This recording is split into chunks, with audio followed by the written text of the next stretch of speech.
Alhamdulillahi Rabbil Alamin. Wassalatu wassalamu ala Sayyidina Muhammadin wa ala alihi wa sahbihi rasulillahi ajma'in.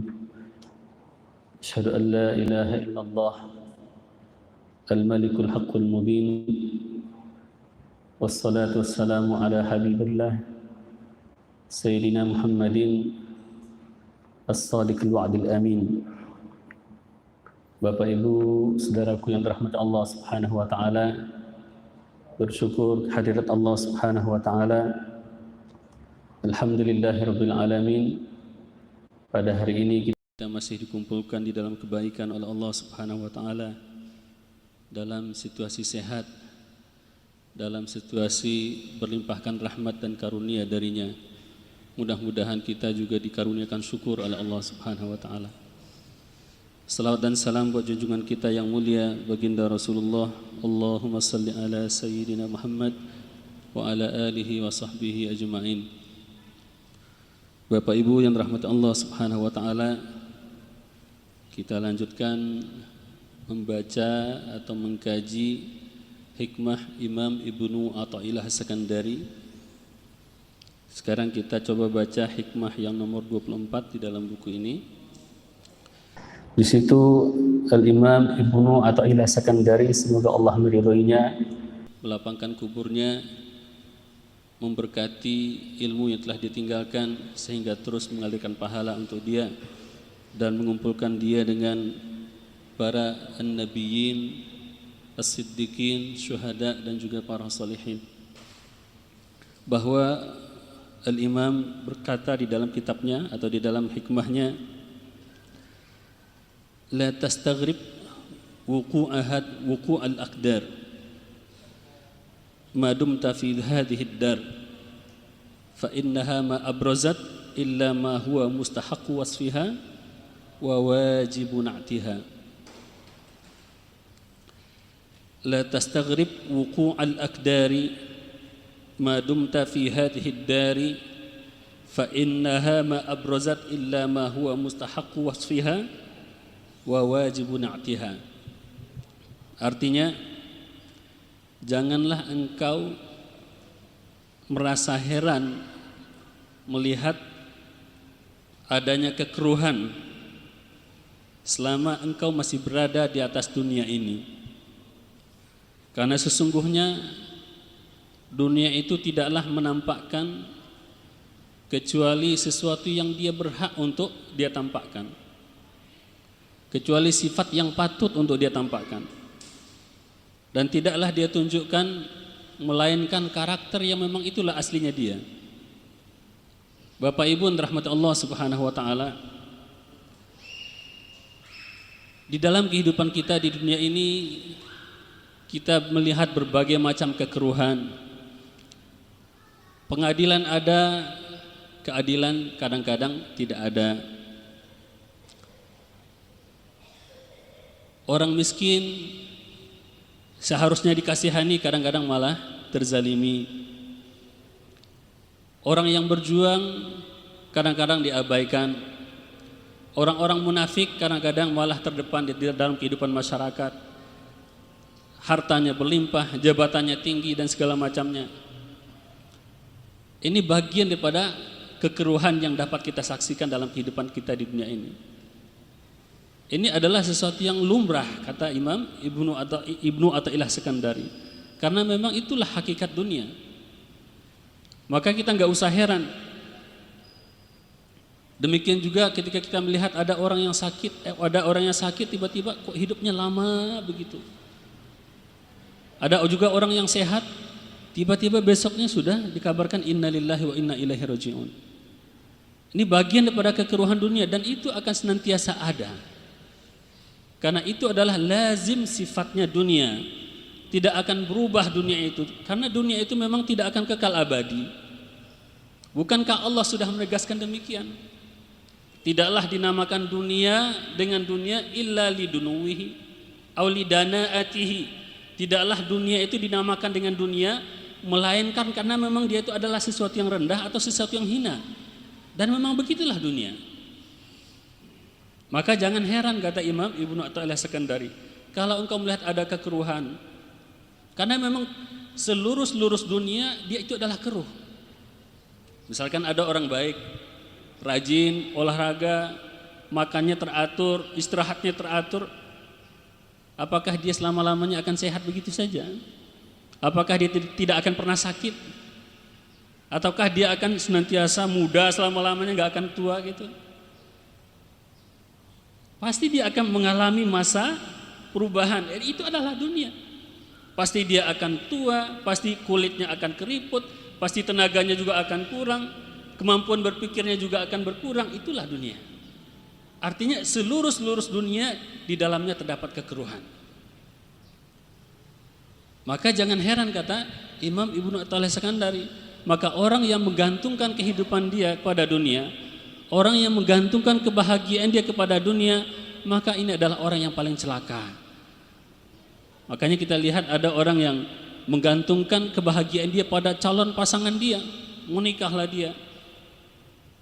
Ada yang mengatakan sebelum menikah itu menggebu-gebu seakan-akan ini adalah bidadari, tapi setelah menikah biasanya 1 bulan udah berubah pandangannya. Betul nggak Pak? Iya Pak ya? Bukan pengalaman Pak ya? Ada yang mengatakan pada saya seperti itu. Dia tanya saya, Ustadz berapa persen idealisme sebelum pernikahan itu yang dapat Ustadz wujudkan setelah menikah, kata dia kepada saya. Ini orang tua nih. Sekarang mungkin usia dia sudah di atas 75. Dia bertanya kepada saya seperti itu. Saya ketika itu karena masih muda ya kita tidak ambil pusing, ya saya rasa biasa aja gitu. Tapi dia mengatakan kalau ada orang yang bisa mewujudkan 20% saja kebahagiaan yang dia impikan sebelum menikah dan dia dapatkan itu setelah menikah, maka itu adalah orang yang beruntung, kata dia. Padahal sebelum menikah kayaknya itu adalah hidup matinya dia, tapi setelah menikah 1 bulan cukup, makanya namanya bulan madu. Setelah itu bulan apa lagi Pak? 1 bulan aja bulan madu. Maunya kan kita selamanya itu kita bermadu gitu. Tapi kan tidak begitu dunia. Baru saja menikah, selesai ijab kabul, mulai itu pundak ini terasa berat. Yang sebelumnya tidak perlu disiplin, boleh santai.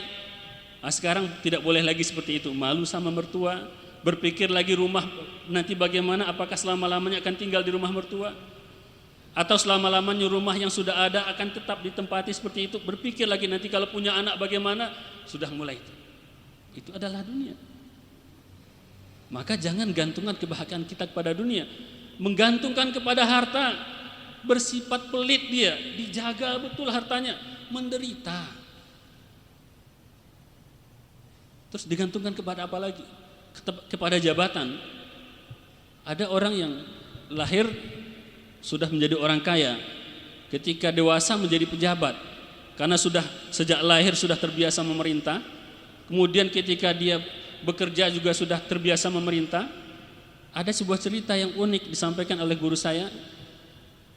Jadi dahulu katanya ada seorang diceritakan, dia ini adalah seorang pejabat. Ya dahulunya main tunjuk aja instruksi.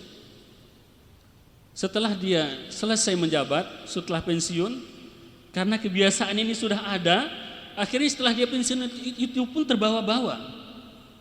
Dia butuh orang lain untuk dijadikan objek perintah. Jadi sampai dikatakan katanya, jadi karena dia sudah tidak punya jabatan lagi dan dia masih butuh orang untuk diperintah, maka dia sediakanlah sebuah kindi di depan rumahnya. Kindi air untuk orang minum, air keran lah boleh kita katakan begitu. Dan setiap saat dia lihat ada yang datang ke situ, ada orang yang mau minum, dikasih gelas. Ini ada 2 gelas atau 3 gelas. Kata dia kepada orang itu, gelas yang ini. Setelah diambil sama orang itu, bukan, ambil yang ini, kata dia. Setelah diambil sama orang apa yang diperintahkan, kemudian kata dia, bukan yang itu. Dia putar balik orang.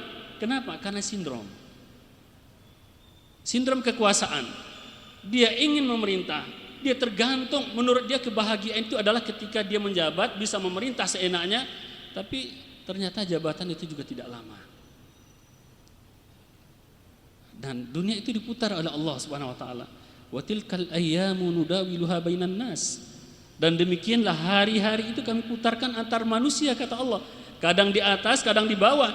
Bahkan walaupun dia adalah seorang yang beriman, walaupun dia adalah seorang yang taat, Makanya ketika Sayyidina Abu Sufyan waktu itu dia masih kafir, ditanya oleh Raja Romawi, oleh Kaisar Romawi tentang bagaimana hubungan mereka Abu Sufyan yang masih kafir dengan Rasulullah SAW. Kata Abu Sufyan, antara kami dengan beliau ada peperangan. Bagaimana perang antara kalian dengan mereka? Kata Kaisar Romawi, al-harbu bainana wa bainahum sijal, nanalu minhu wa yanaluna minna. Perang antara kami dengan Muhammad itu saling berganti. Kadang kami yang menang, kadang mereka yang menang. Itulah kehidupan kita. Makanya Allah mengatakan di dalam Al-Quran mengingatkan kita bahwa memang ini adalah hakikat dunia. Ketika Nabi Adam baru saja diturunkan, selesai dia melakukan kesalahan di dalam surga dan sudah diberikan taubat oleh Allah Subhanahu wa taala. Namun Allah tetap dengan keputusan bahwa Adam diturunkan ke muka bumi karena memang dia diciptakan untuk menjadi khalifah di muka bumi. Maka ketika Nabi Adam diturunkan dan juga ibunda Siti Hawa, apa kata Allah Subhanahu wa taala? Qala bitu ba'dukum li ba'din aduwwun wa lakum fil ardi mustaqarrun wa mata'un ilahin. Turunlah kalian semuanya ke dunia. Adam dengan anak keturunanmu, dengan istrimu, dan juga bersama kalian iblis diturunkan ke dunia. Turunlah kalian semuanya ke dunia, dan sebagian kalian akan menjadi musuh bagi sebagian yang lain. Artinya ketika kita diturunkan oleh Allah SWT ke dunia, itu Allah sudah menunjukkan kepada kita bahwa dunia ini adalah tempat yang keruh. Maka itulah gunanya Allah turunkan kepada kita agama, untuk membersihkan diri kita daripada kekeruhan dunia ini. Makanya Allah katakan di dalam ayat yang lain, di dalam surat Al-Baqarah ayat 38, Allah SWT mengatakan, A'udzu billahi minasyaitonir rajim. Qul nahbitu minha jami'a fa imma ya'tiyannakum minni huda faman tabi'a hudaya fala khaufun 'alaihim wa lahum yahzanun. Turunlah kalian ke dunia wahai Adam, wahai Hawa dan keturunan kalian. Fa imma ya'tiyannakum minni huda, apabila sampai kepada kalian petunjuk dariku, faman tabi'a hudaya fala khaufun 'alaihim walahum yahzanun.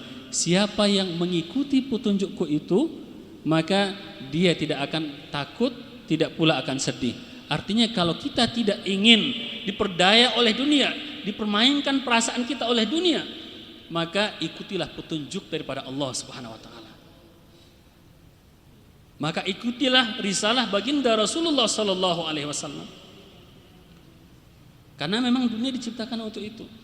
Di dalam surat Al-Muluk ayat 2 Allah sudah juga menegaskan kepada kita, alladzi khalaqal mauta wal hayata liyabluwakum ayyukum ahsanu amala, yang telah menciptakan bagi kalian kehidupan dan kematian, atau kematian dan kehidupan, untuk menguji kalian siapa di antara kalian yang paling baik amalnya. Jadi datang kita ke dunia ini dalam rangka diuji. Bahkan apa yang indah yang kita lihat, yang kita miliki, itu juga adalah ujian daripada Allah. Inna ja'alna ma'alal ardi zinatan laha linabluwahum ayyuhum ahsanu amala.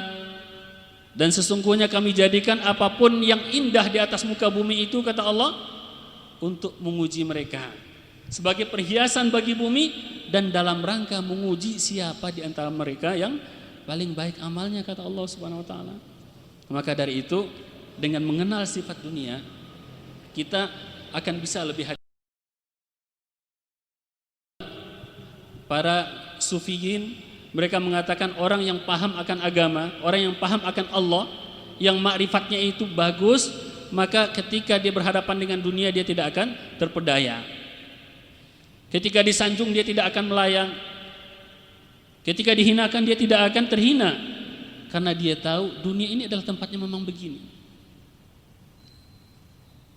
Jadi supaya kita paham, kita semangat bekerja bagus, itu dicintai oleh Allah dan Rasulnya. Kita punya cita-cita yang tinggi bagus, bahkan Rasulullah mengatakan banyak manfaatnya bagi orang lain. Kita buka lapangan kerja sebanyak-banyaknya agar umat manusia bisa bekerja dengan cara yang halal, dengan cara yang baik. Maka kita mendapatkan pahala juga dari Allah Subhanahu wa taala. Tapi kita harus paham bahwa sifat dunia itu seperti apa. Makanya ketika kita paham dunia, Ketika terjadi musibah apa saja seperti sekarang, ya kita enteng-enteng saja, nggak usah kita pusingkan, karena memang ini adalah dunia. Karena di akhirat nanti nggak akan ada begini lagi, Bapak Ibu. Di surga itu nanti, mohon maaf, kentutnya saja bau kesturi. Ada nggak di sini yang kentutnya bau kesturi? Nggak ada. Keringatnya saja aromanya wangi. Nggak pernah buang hajat. Selama-lamanya muda. Tapi kalau di dunia memang beginilah Allah jatahkan untuk kita. Yang lurus-lurus saja, setiap orang itu ada ajalnya. Kullu nafsin dha'iqatul maut. Maka itulah bagian daripada sifat dunia, kata Imam Ibnu Athaillah Sekandari. Kemudian Bapak Ibu rahmat Allah SWT, lantas bagaimana sikap kita terhadap dunia ini? Ini yang penting bagi kita. Dalam sebuah hadis Rasulullah mengatakan, yang diriwayatkan oleh Imam At-Tirmizi, bahwa Rasulullah bersabda, ahbib habibaka haunamma asa ayyakuna baghidaka yaumamma. Kalau mencintai sesuatu dari urusan dunia, cintai sekedarnya. Mencintai tokoh, cintai sekedarnya. Jangan gara-gara dia adalah calon saya, calon presiden saya, calon ini saya, mati-matian, ujung-ujungnya kecewa. Di dunia kecewa, di akhirat apalagi.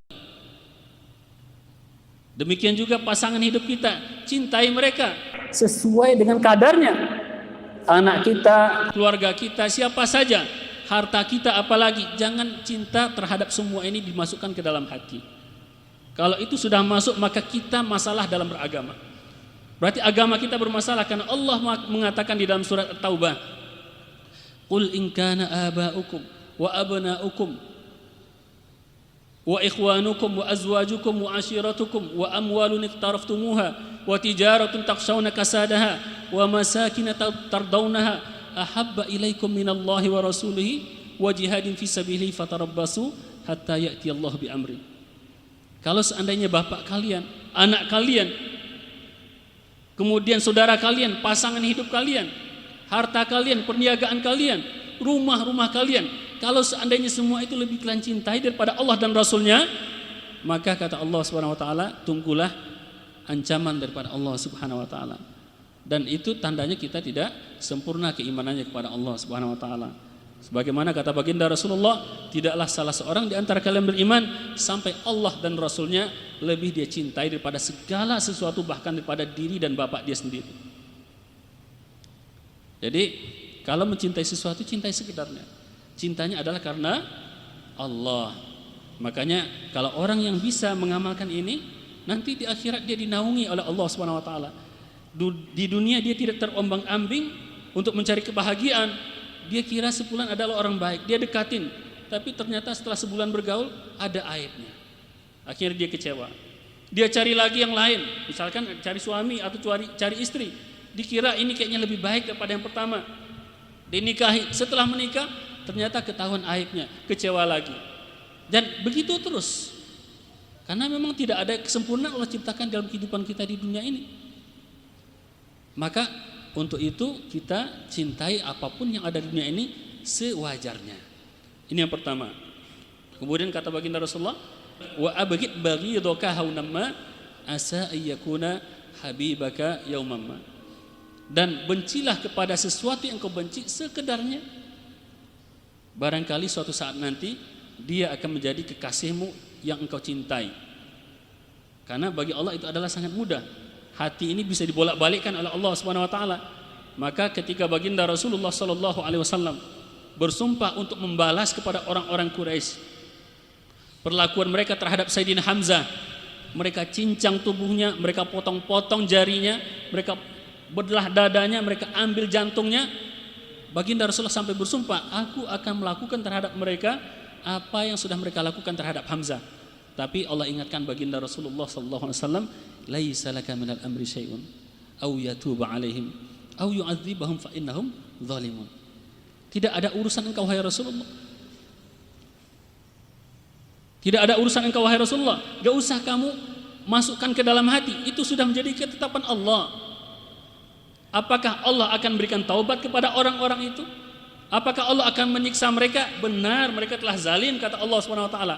Ketika turun ayat ini, akhirnya keinginan untuk membalas perlakuan orang-orang Quraisy itu dibuang di dalam dari hati baginda Rasulullah Sallallahu Alaihi Wasallam. Dan ternyata benar. Beberapa tahun kemudian perang Uhud terjadi pada tahun ke-3 Hijriah. Pada tahun ke-8 Hijriah, artinya 5 tahun saja. 5 tahun kemudian ternyata orang yang membunuh Sayyidina Hamzah, yang membelah dadanya, mengambil jantungnya, kemudian beriman kepada baginda Rasulullah Sallallahu Alaihi Wasallam. Inilah yang diajarkan oleh baginda Rasulullah Sallallahu Alaihi Wasallam. Jadi Bapak Ibu rahmat Allah SWT, secara ringkas bahwa dunia ini adalah seperti yang telah dikabarkan oleh Allah Subhanahu Wa Taala. Tidak ada yang lebih paham tentang sifat dunia ini kecuali pencipta dunia itu sendiri. Kita tidak lebih paham. Dahulu dicita-citakan anak jadi dokter, tapi ternyata setelah besar ternyata tidak cocok jadi dokter. Dahulu anaknya ketika dulu misalkan Presiden SBY pernah membuka kesempatan untuk menjadi guru, dibuka seluas-luasnya, banyak yang masuk jadi PNS. Maka kemudian anak-anak berbondong-bondong masuk jurusan pendidikan. Ketika tamat ternyata pintu sudah ditutup. Rezim juga sudah beda, kebijakan sudah tidak sama lagi. Akhirnya banyak yang nganggur. Beginilah kalau seandainya kita berharap kepada dunia. Tapi kalau seandainya kita berharap hanya kepada Allah, kita laksanakan apa yang menjadi tugas kita, maka insya Allah dunia ini tidak akan memperdaya kita, dan kita akan bisa bahagia, dan kita akan bisa juga diridhai oleh Allah Subhanahu Wa Taala, karena di dalam hati kita secara otomatis akan tertanam rasa syukur, rasa qanaah terhadap apapun yang diberikan oleh Allah Subhanahu Wa Taala. Barangkali demikian Bapak Ibu yang dirahmati Allah Subhanahu Wa Taala. Dan yang terakhir, sebuah hadis daripada baginda Rasulullah Sallallahu Alaihi Wasallam, bahwa beliau bersabda, qad aflaha man aslama wa ruziqa kafafan wa qanna'ahu Allahu bima atahu. Dan sungguh beruntunglah orang-orang yang sudah berislam, kemudian dia diberikan rezeki secukupnya. Ketika butuh ada, ketika selesai dia menyelesaikan kebutuhan, ternyata di rekening cuman tinggal 100.000 gitu. Kebutuhan ada, uang kebetulan ada, tiba-tiba muncul kebutuhan mendadak gitu. Orang tua sakit, pas pula uang ada seukuran obatnya orang tua. Atau anak sakit, pas pula tabungan cuman ada cuman segitu. Ruziqa kafafan, diberikan rezeki yang secukupnya. Namun demikian Allah tanamkan ke dalam hati dia keridhaan dan qanaah terhadap apa yang telah diberikan oleh Allah SWT. Maka ini adalah orang yang beruntung, kata baginda Rasulullah Sallallahu Alaihi Wasallam. Hadis riwayat Muslim. Semoga Allah meridainya. Barangkali demikian. Subhanakallahumma bihamdika, asyhadu an la ilaha illa anta, nastaghfiruka wa natubu ilaik. Wassalamualaikum warahmatullahi wabarakatuh.